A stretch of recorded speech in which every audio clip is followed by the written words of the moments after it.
Sutra Teratai yang menakjubkan, Bab 1 Pendahuluan, Sinvasyang Sutra Teratai, episode 185.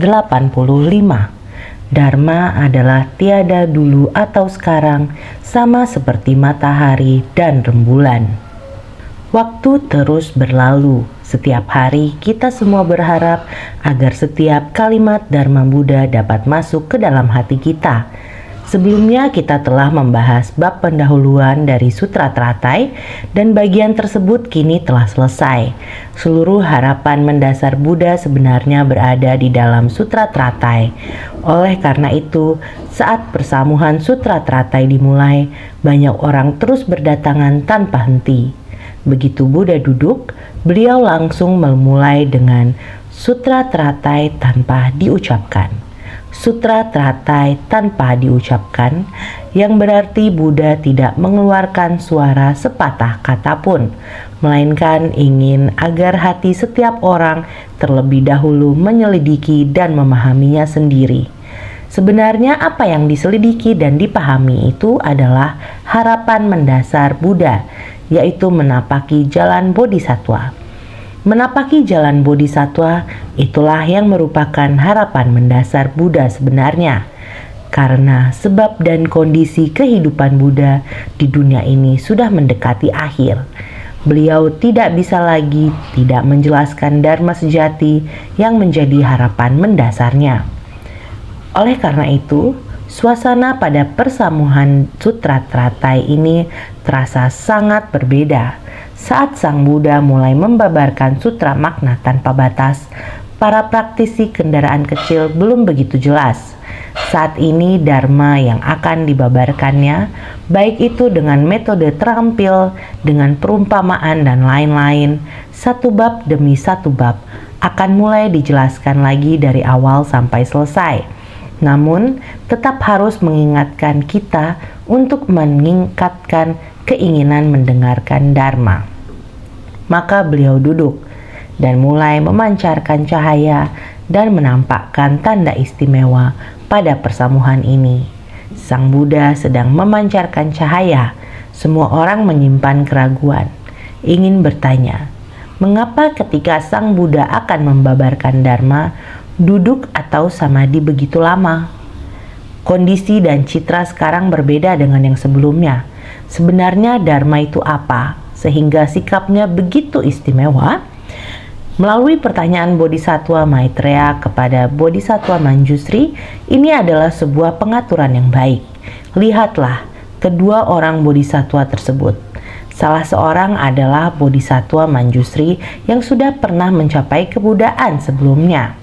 Seorang lainnya adalah Bodhisattva yang akan mencapai kebudaan di masa depan. Maka Buddha masa lalu dan Buddha masa depan berada pada persamuhan ini. Yang belum mencapai kebudaan bertanya kepada Buddha masa lalu. Demikianlah kedua orang tersebut bertanya dan menjawab, menggambarkan dan menyampaikan dengan sangat jelas. Mulai saat itu, Bodhisattva Manjusri dengan kebijaksanaan dan belas kasihnya menjelaskan kepada semua orang. Berbaik hati berarti menaruh rasa iba kepada makhluk hidup, masa kini dan masa depan, yang kemampuan menerima Dharma relatif tumpul dan kebiasaan buruknya sulit dihilangkan. Oleh karena itu beliau mengutip kisah 20.000 Buddha, Chandra Surya Pradipa sebagai contoh. Maka dikatakan, Tathagata dengan ikrar penuh belas kasihnya menaruh iba atas penderitaan dari para makhluk yang terbenam dalam lautan keinginan.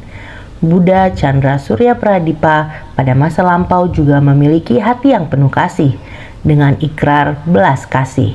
Dengar ikrar penuh belas kasihnya menaruh iba atas penderitaan dari para makhluk yang terbenam dalam lautan keinginan. Demikianlah pada masa lampau. Dan demikian pula pada masa sekarang. Para Tathagata di masa lampau membangkitkan hati welas asih karena melihat makhluk hidup tenggelam dalam penderitaan. Buddha Sakyamuni sekarang juga sama. Oleh sebab itu dalam bab pendahuluan pada periode ini terdapat dialog antara Bodhisattva Manjusri dan Bodhisattva Maitreya. untuk menjelaskan makna dari berbagai pertanda dan kondisi yang sedang diperlihatkan oleh Buddha. Bab pendahuluan dari Sutra Teratai menggambarkan dan menyampaikan dengan jelas kalau dari dulu hingga sekarang Tathagata dengan penuh ikrar penuh belas kasihnya menaruh iba atas penderitaan dari para makhluk yang terbenam dalam lautan keinginan. Di manakah letak penderitaan semua makhluk? Yaitu di lautan nafsu keinginan. Keinginan yang dimaksud adalah keserakahan atau nafsu keinginan. Ketika satu pikiran penuh keserakahan muncul, maka kemarahan, kebodohan, batin, kesombongan, dan keraguan-raguan akan ikut bermunculan secara berantai. Oleh karena itu, kebanyakan makhluk memiliki berbagai macam nafsu dan keinginan, berbagai kecerundungan batin, berbagai hasrat, serta berbagai macam perilaku. Setelah kita bersentuhan dengan Dharma Buddha, apabila kita mampu mengubah makna kata bertindak menjadi berlatih, yaitu menjalankan praktek spiritual, maka hati kita akan dipenuhi dengan ketulusan, kelurusan, keyakinan, dan kejujuran. Setiap hari dalam menghadapi manusia, urusan, materi, maupun fenomena, kita hendaknya selalu bersikap tulus dan penuh hormat. Dengan demikian, batin kita akan senantiasa damai dan tenang. Namun, bagi manusia biasa, tindakan termasuk dalam agregat pembentukan batin, dalam 5 agregat: rupa, perasaan, persepsi, pembentukan batin, dan kesadaran. Manusia biasa senantiasa melekat pada berbagai kondisi dan objek di luar dirinya, lalu mengambil tindakan berdasarkan keterikatan tersebut. Karena itulah kebanyakan tindakan yang dilakukan akhirnya menciptakan karma buruk. Keserakahan, kemarahan, kebodohan batin, dan berbagai perilaku lainnya semua tercakup di dalam makna tindakan ini. Bab pendahuluan dari Sutra Teratai. Terdapat berbagai sifat dan keinginan, berbagai perilaku, berbagai ingatan, pemikiran, dan delusi yang membeda-bedakan selama berkalpa-kalpa terlilit tanpa pernah terbebaskan. Berbagai ingatan, pemikiran, dan delusi yang membeda-bedakan, makhluk awam memiliki banyak pikiran yang rumit. Meskipun tubuh berada di masa sekarang, tetapi pikiran terus-menerus mengenang masa lalu. Saya sering berkata, masa lalu adalah pikiran kacau, masa depan adalah khayalan kosong. Tetapi kita makhluk awam justru tidak mampu menenangkan pikiran untuk berdamai dengan saat ini, sehingga muncul berbagai ingatan, pemikiran, dan delusi yang membeda-bedakan. Dalam setiap detik, pikiran seperti ini naik turun, bergelora di dalam batin, tidak pernah tenang. Inilah sebabnya mengapa kita makhluk awam menderita, tenggelam, dan tidak mampu keluar dari lautan nafsu keinginan. Waktu yang telah berlalu sudah melewati berkalpa-kalpa, sudah sangat lama. Kalpa berarti rentang waktu yang panjang. Berapa waktu yang telah kita lalui? Hanya karena terikat oleh berbagai macam nafsu, berbagai perilaku, berbagai khayalan, pikiran diskriminatif, kita terjerat, terlilit tanpa pernah terbebaskan. Inilah keadaan kita sebagai makhluk awam, tetapi Buddha masa lalu dan sekarang sama. Lihatlah setelah melewati 20.000 sosok Buddha Chandra Surya Pradipa.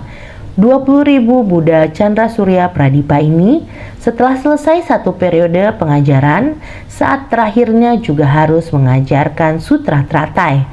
Tampat membabarkan Sutra Teratai dengan Buddha Sakyamuni sekarang sama-sama bersinar terang.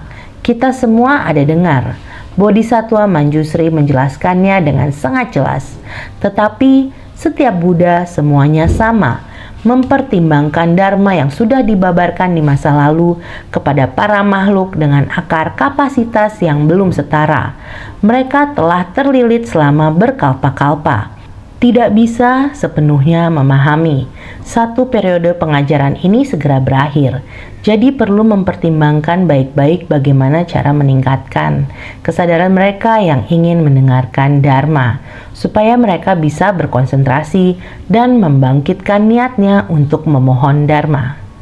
Buddha penuh kasih, merenungkan dan mempertimbangkan dengan hening kalau jalinan jodohnya untuk membangun para makhluk akan segera berakhir. Untuk satu tujuan pokok ini, karena ingin secara bebas mengungkapkan harapan mendasarnya, maka dalam samadinya memancarkan cahaya dan menampakkan tanda istimewa. Duduk di sana dengan hening, merenungkan dan mempertimbangkannya dengan baik. Yang dipertimbangkan tidak lain adalah jalinan jodoh untuk membimbing para makhluk agar segera berakhir, karena waktu yang tersisa tidak banyak lagi. Sebagian waktu menunggu Dharma menakjubkan sesuai kondisi, membimbing secara bertahap dengan sabar dan penuh arahan. Namun satu periode perjalanan membimbing makhluk di dunia ini, jalinan jodoh ini akan segera berakhir. Jika ajaran Dharma ini tidak segera disebarkan, dikhawatirkan tidak akan ada kesempatan lagi. Oleh karena itu, inilah alasan Buddha duduk di sana.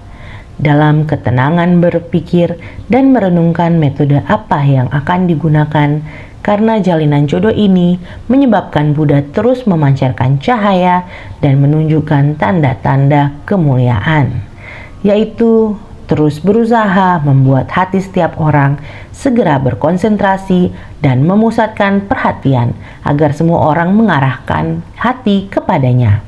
Karena jalinan jodoh Buddha untuk membimbing semua makhluk akan segera berakhir. Jalinan jodoh Buddha datang ke dunia untuk membimbing dan menyelamatkan manusia agar segera berakhir, sehingga harus segera dan secara bebas mengungkapkan harapan mendasarnya. Karena ingin secara bebas mengungkapkan harapan mendasarnya, mengungkapkan artinya melepaskan.